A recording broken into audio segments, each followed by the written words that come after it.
Hello बच्चों, आपका स्वागत है। आइए class 6 maths chapter number 3 exercise 3.5। Chapter का नाम है संख्याओं के साथ खेलना, प्लेइंग विद नंबर्स। इसका क्वेश्चन नंबर 5 देखते हैं। प्रश्न संख्या 5 देखते हैं। देखिए प्रश्न 5 में क्या है, 5 अंकों की सबसे छोटी संख्या लिखिए और उसे अभाज्य गुणनखंड के रूप में व्यक्त कीजिए। यह है प्रश्न। Right the smallest 5 digit number and express it in the form of its prime factor.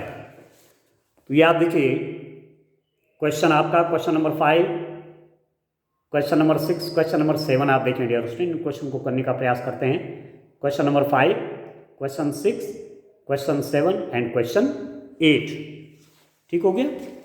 English medium के स्टूडेंट्स उनके लिए question number 4, question number 5, question number 6, question number 7। ठीक है डियर स्टूडेंट। तो चलिए क्वेश्चन करते हैं। आप देखिए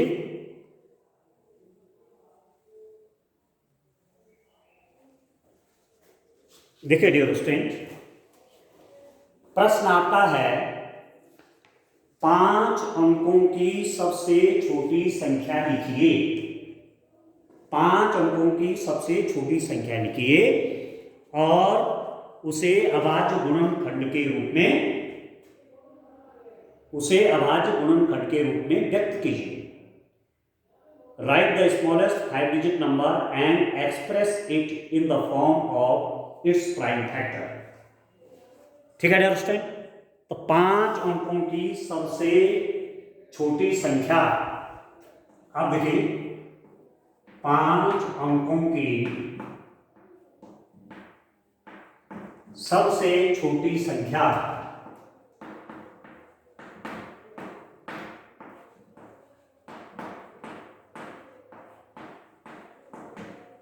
स्मॉलेस्ट 5 डिजिट नंबर, स्मॉलेस्ट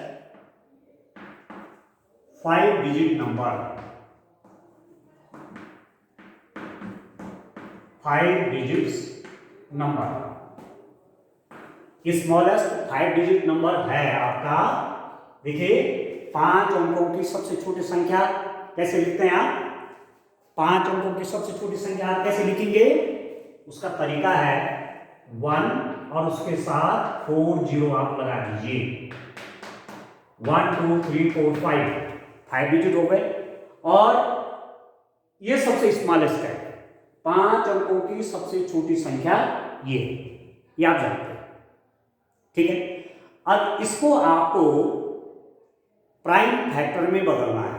इसके गुणनखंड करिए। ठीक है। इसको गुणनखंड के, इसको अभाज्य गुणनखंड के रूप में व्यक्त कीजिए। आपको इसको फैक्टर निकालना है। इसके फैक्टर निकालने हैं। कैसे फैक्टर निकालने हैं? प्राइम फैक्टर निकालने हैं। ठीक हो। तो उसके लिए फैक्टर ट्री का प्रयोग करें। ठीक है। गुणनखंड वृक्ष उसका उपयोग कीजिए। तो क्या करूंगा मैं, सबसे पहले आप देखिए डियर स्टूडेंट, इधर ही बना देता हूं। आप देखिए यहां पर मैं 10,000 लिख देता हूं। ये पहले इसके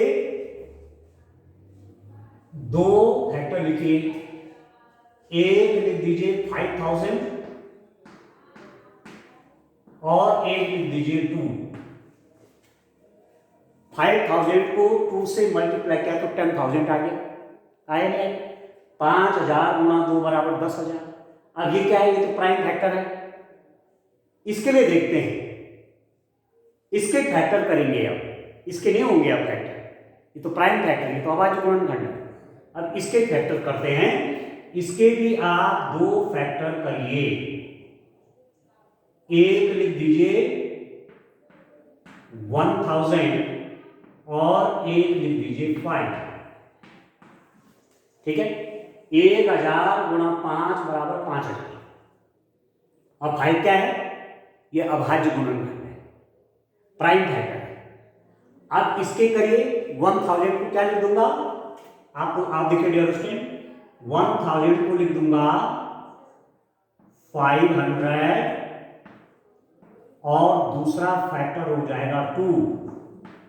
500 को 2 से गुणा करेंगे तो ये हो गया 1000। ठीक है, 500 इंटू 2 इज इक्वल टू 1000। ठीक है डियर स्टूडेंट, और 2 क्या है, ये तो प्राइम फैक्टर है। अब इस 500 के फैक्टर करिए। 500 के बाद क्या लिख सकते हैं, 500 को लिख सकते हैं आप 5 इंटू 100। 100 को 5 से मल्टीप्लाई किया तो 500। ठीक हो गया। अब इस 100 के फैक्टर करिए, 100 के भी फैक्टर हो जाएंगे। क्या फैक्टर हो जाएंगे डियर स्टूडेंट, इसको भी लिख दीजिए 2 इंटू 50। यहां कर लीजिए 50 और यहां लिख दीजिए 2 इंटू 50। ठीक है, 50 इंटू 2 कितना हो गया, 100 हो गया। अभी 2 क्या है, ये प्राइम फैक्टर है। अब 50 के और करिए। 50 के आप कैसे कर सकते हैं, थोड़ा इधर ले जाता हूं इसको थोड़ा जगह बनाने के लिए। तो इसको लिख दीजिए 25 इंटू 2। ठीक है, 25 को 2 से मल्टीप्लाई करेंगे तो 50, 25 को 2 से गुणा करेंगे तो 50। अब ये क्या हो गया, यह अभाज्य गुणनखंड है, फिर प्राइम फैक्टर है। अब 25 के 2 फैक्टर करिए। 25 को आप लिख सकते हैं 5 और 5। ठीक है, 5 और 5 को मल्टीप्लाई किया तो 25, 5 और 5 को मल्टीप्लाई करके 25, 25 को 2 से मल्टीप्लाई किया तो 50, 50 से 2 को मल्टीप्लाई किया तो 100, 100 से 5 को मल्टीप्लाई किया तो 500, 500 से 2 को मल्टीप्लाई किया तो 1000, 1000 से 5 को मल्टीप्लाई किया तो 5000, 5000 को 2 से मल्टीप्लाई किया तो 10,000। पहुंच गए यहां, ठीक है ना। 5 दूनी 25, यानी 25 दूनी 50, 50 दूनी 100, 100 पन्ने 500, 500 दूनी 1000, 1000 पन्ने 5000, 5000 गुना गया 2 बराबर 10,000। आ गए। तो जो जो प्राइम फैक्टर हैं, ये भी प्राइम है, ये भी प्राइम है, ये भी प्राइम है, ये भी प्राइम है, ये भी प्राइम है, ये भी प्राइम है, ये भी प्राइम है, ये भी प्राइम है। अभाज्य गुणनखंड अभाज्य अभाज्य अभाज्य अभाज्य अभाज्य अभाज्य अभाज्य हो गया। तो मैं लिख सकता हूं 10,000 को, ठीक है, स्मॉलेस्ट से शुरू करिए, छोटे से बड़े की ओर 2। और कहां 2 है, एक 2 ये है, एक 2 ये है, 2 इंटू 2 इंटू एक 2 यहां पर है, 2 इंटू एक 2 यहां पर है इंटू, अब 3 तो कहीं है नहीं, उसके बाद 5 है, 5 इंटू, ठीक है 5 हो गया, एक दूसरा 5 है, 5 इंटू और ये 5 इंटू 5 ये है, तो 5 इंटू 5, इन सबको मल्टीप्लाई करना है। ये प्राइम फैक्टर जो है ये वाले अभाज्य गुणनखंडों का गुणा 2 2, फिर 2 इंटू 2, ठीक है 2 इंटू 2, फिर इस 2 से मल्टीप्लाई, फिर इस 2 से मल्टीप्लाई, फिर 5 पे आ जाइए 5, एक 5 ये है, एक 5 है, एक 5 है, ठीक है। तो 5 5 जो 25, 25 5 जो 125, ठीक है 125, ये यहां से देख लीजिए, 2 दूनी 4, दूनी 8, दूनी 16, 5 80, 80 इंटू 5 400, ठीक है 400 इंटू 5 2000, और 2000 को 5 से मल्टीप्लाई किया तो 10,000।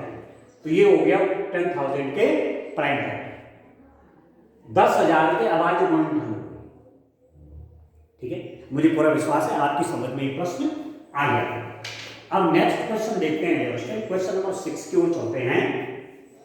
अब यह ध्यान रखो कि इसको हमने गुणनखंड वृक्ष क्यों कहा, फैक्टर ट्री क्यों बोला, क्योंकि पेड़ की क्या होती है, विभिन्न शाखाएं होती हैं, अलग अलग शाखाएं, तो इसी ढंग से इसमें अलग अलग शाखाएं टाइप की निकल रही है, ये पेड़ की तरह दिख रहा है, इसलिए इसको बोला गुणनखंड वृक्ष। ठीक है, डिफरेंट ब्रांचेज होती हैं किसकी, ट्री की, तो इसकी भी उसी रूप में है, इसलिए इसका नाम पड़ा फैक्टर ट्री। ठीक है, और फैक्टर ट्री से आप अभाज्य गुणनखंड निकालते हैं डियर स्टूडेंट, प्राइम फैक्टर निकालते हैं। ठीक हो गया। अब चलिए क्वेश्चन नंबर 6 पे आ जाइए आप। नेक्स्ट क्वेश्चन आप देखिए,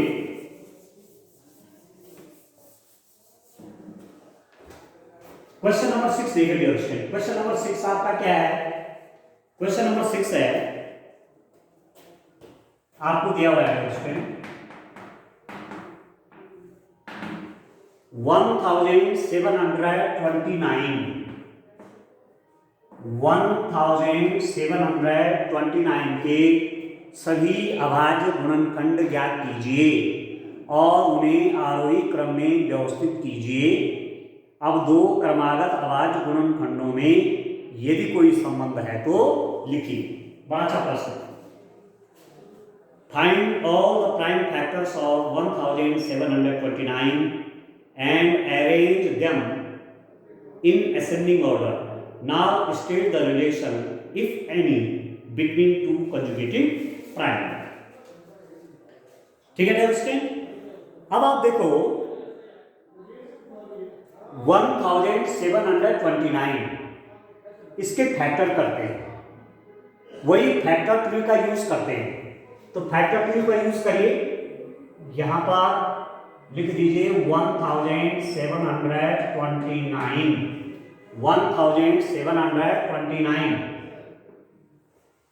ठीक है। 3 से डिवाइड करिए, 3 × 5 = 15, 3 × 7 = 21। 3 से डिवाइड नहीं हो रहा है, 2 से भी नहीं हो रहा है, 5 से तो ये नहीं होगा, 7 से देखिए, 7 × 2 = 14। ठीक हो गया। 3 आ गया 32, 7 × 4 = 28। ठीक है। और 4 और 49, 7 से हो जाए 49। यस, 7 से डिवाइड हो रहा है। आप अलग से भी डिवाइड करके देख सकते हैं। 1729 में इनमें 7 से डिवाइड करेंगे तो कितना हो गया? 7 × 2 = 14, ये 3, 7 × 4 = 28, 4 9, 7 × 7 = 49। आया समझ में? इसमें 7 से डिवाइड हो जाता है, तो इसके दो फैक्टर आप ऐसे निकाल लीजिए। ठीक है। एक तो यहां रख लीजिए 7, और 7 क्या है? 7 अपने आप में प्राइम नंबर है, 7 अभाज्य संख्या है। तो एक यहां लिख दीजिए और दूसरा आप यहां लिख दीजिए। दूसरा मैंने लिखा 247। 247 को 7 से मल्टीप्लाई करूंगा तो 1729 आएगा। 247 को 7 से गुणा करूंगा तो 1729 आएगा। अब फिर इसके फैक्टर करिए। ठीक है। अब इसमें 7 से डिवाइड नहीं होता है। 7 × 3 = 21। ठीक हो गया। ठीक है। 3 बचा 37, 7 से भी डिवाइड नहीं हो रहा है। ठीक है। जब ये 2 से डिवाइड नहीं है तो 8 से भी डिवाइड नहीं होगा। जब ये 3 से डिवाइड नहीं हो रहा तो ये 9 से डिवाइड भी नहीं होगा। जब ये 5 से डिवाइड नहीं हो तो ये 10 से भी नहीं होगा। 11 का देखिए, ये 11 से डिवाइड भी नहीं हो रहा है। 13 देखिए, 13 देखिए डियर स्टूडेंट, 13 × 1 = 13। ठीक है। ये 13 से डिवाइड हो रहा है। इसमें 13 से भाग देके देखिए आप, 13 कम 13 × 1 = 13, 1 1 17। तो 13 की टेबल बोल लिया 9 टाइम। 13 × 9 = 117। 13 × 9 = 117। ठीक है। तो अब इसके भी दो फैक्टर आप करिए। देखिए कौन कौन हो गए डियर स्टूडेंट? एक यहां लिख दीजिए और एक यहां लिख दीजिए। 13 से डिवाइड किया तो मेरे पास आ गया 19। 13 और 19 का मल्टीप्लाई होता है 247, 247। ठीक है। इसका मल्टीप्लाई करेंगे ये आएगा, इसका मल्टीप्लाई करेंगे ये आएगा। और अब आप देख रहे होंगे ये प्राइम फैक्टर है, ये अभाज्य संख्या है, ये अभाज्य संख्या है, ये भी अभाज्य संख्या है। This is prime number, this is prime number, this is prime number, this is prime factor, prime factor, prime factor. तो आप लिख दीजिए 1729 इज इक्वल टू, क्या करेंगे आप, ऐसा करिए डियर स्टूडेंट, छोटे से बड़े के क्रम में लिखना है इसको, स्मॉलेस्ट। आई थिंक ऐसे कुछ कह रहे हैं, आरोही क्रम में, असेंडिंग ऑर्डर में लिखिए, ठीक है, असेंडिंग ऑर्डर। असेंडिंग ऑर्डर मतलब छोटे से बड़ा, हिंदी में कहते हैं आरोही क्रम। तो जो सबसे छोटा उसको पहले लिख लीजिए 7 इंटू, उसके बाद इन दोनों में कौन बड़ा है, ये वाला है 13 इंटू 90, इसका इसका इसका मल्टीप्लाई करूंगा तो ये आएगा, ठीक है, ठीक है डियर स्टूडेंट, क्लियर हो गया। तो ये हो गया प्राइम फैक्टर्स ऑफ 1729,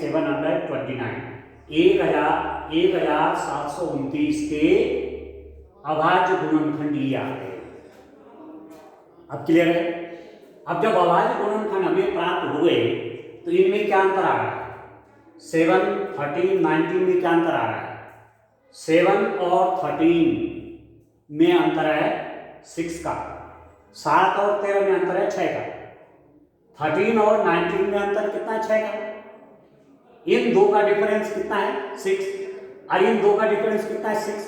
तो ये विशेषता है, आप देख रहे होंगे 7 और 13 का अंतर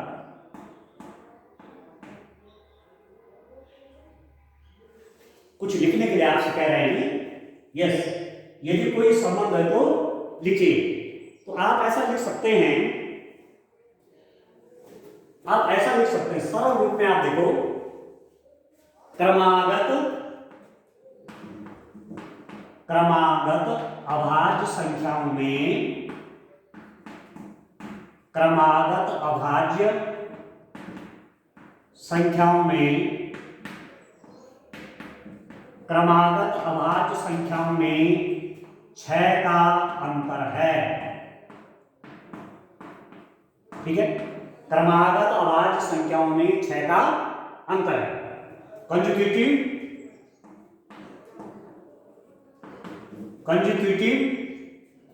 प्राइम, ठीक है, क्रमागत अभाज्य गुणनखंड लिख दीजिए, इससे बड़ी का गुणनखंड लिखिए, आप संख्याओं की जगह क्या लिखिए, गुणनखंड।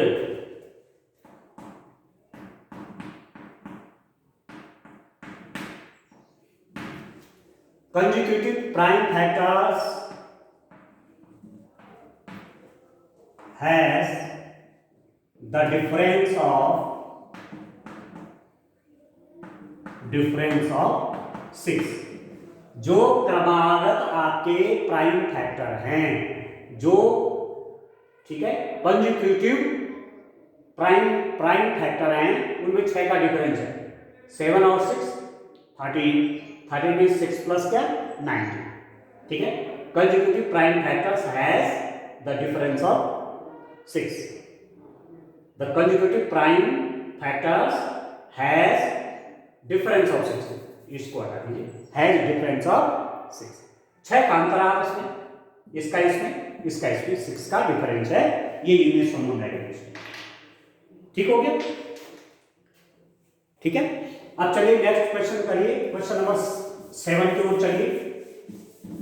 मुझे पूरा विश्वास है आपके समझ में ये क्वेश्चन आ रहे होंगे। चलिए डियर स्टूडेंट, इसके बाद नेक्स्ट क्वेश्चन सॉल्व करने का प्रयास करते हैं। क्वेश्चन नंबर 7, देखिए क्या है क्वेश्चन।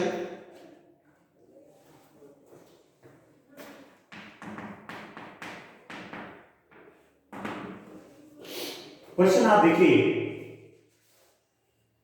3 क्रमागत संख्याओं का गुणनफल सदैव 6 से विभाजित होता है। इस कथन को कुछ उदाहरणों की सहायता से स्पष्ट कीजिए। कितना अच्छा क्वेश्चन है। The product of 3 consecutive number is always divisible by 6। Verify this statement with the help of some example.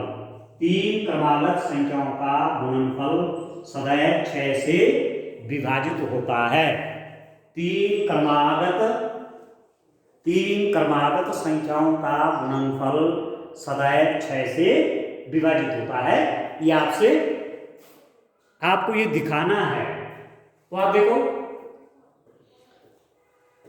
ठीक है, उसमें कुछ एग्जाम्पल देने हैं।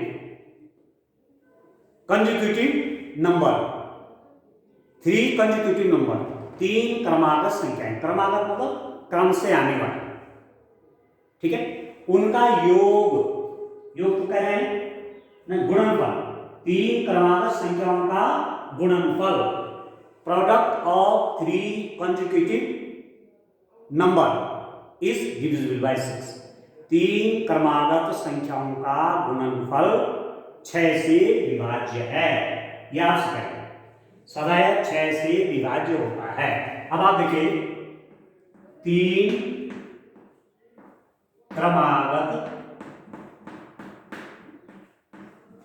क्रमागत संख्याएं, 3 क्रमागत संख्याएं कौन कौन हो सकते हैं? जैसे मैंने लिखा 1 2 3, 3 क्रमागत संख्याएं, 3 कंजिक्यूटिव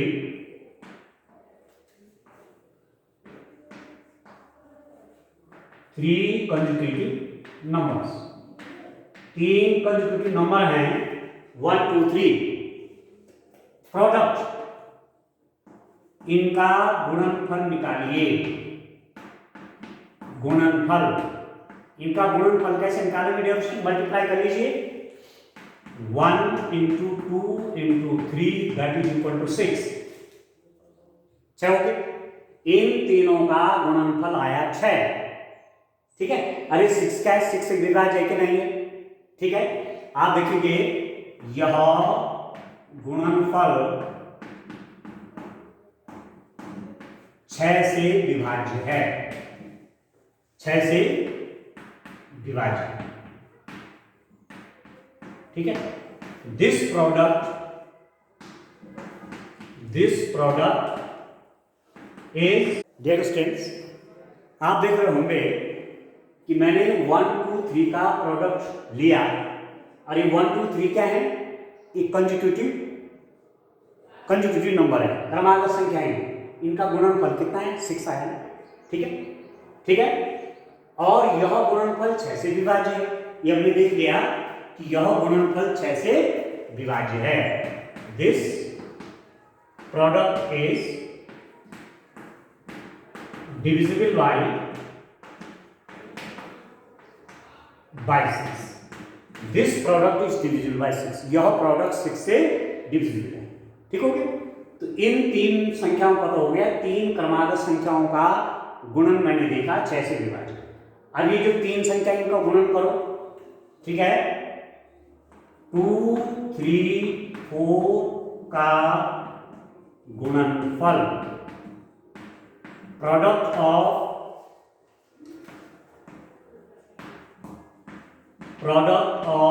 2 3 4, 2 3 4 का प्रोडक्ट करिए। ये तो क्रमागत हैं, क्रम से आने वाले हैं कि नहीं? 2 के बाद 3, 3 के बाद 4, 2 3 4 आर कंजिक्यूटिव नंबर, ठीक है। इनका प्रोडक्ट करिए, कितना हो जाएगा?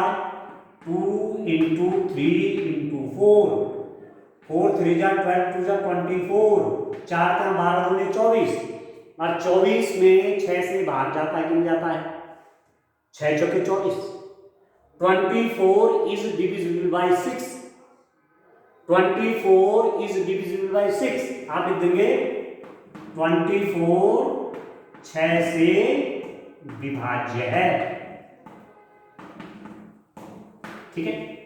24 is divisible by 6, 24 is divisible by 6। अब तीसरा जो कंजिक्यूटिव नंबर है 3 4 5,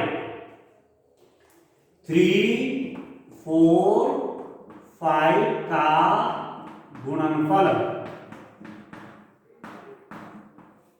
3 4 5 का गुणनफल, प्रोडक्ट ऑफ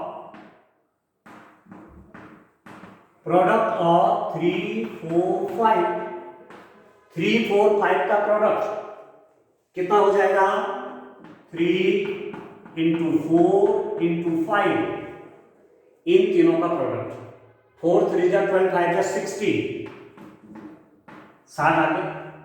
ठीक है, 3, 4, 5 का जो मैंने प्रोडक्ट निकाला वो कितना आ रहा है स्टूडेंट? 3, 4, 5 का प्रोडक्ट कितना आएगा? 60 आएगा।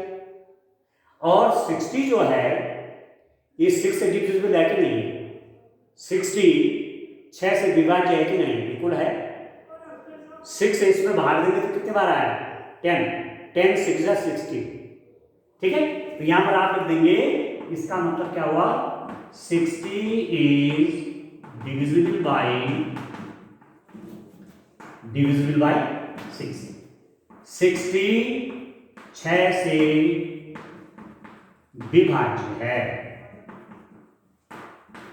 60 6 से विभाज्य है। 60 इज डिविजिबल बाय 6। ठीक है दोस्तों?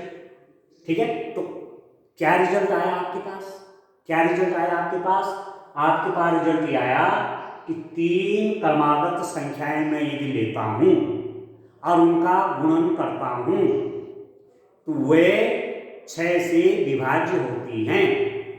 If we take any 3 consecutive number and we multiply them, their product is always divisible by 6। बस ये रिजल्ट निकल कि मैं 3 क्रमागत कोई भी संख्याएं लूं, उनका गुणा करूं, वह हमेशा 6 से विभाज्य होती है। ठीक है, इस रूप में क्वेश्चन करने, बड़े अच्छे क्वेश्चन है। आज के लिए इतना काफी है। Thank you, bye bye.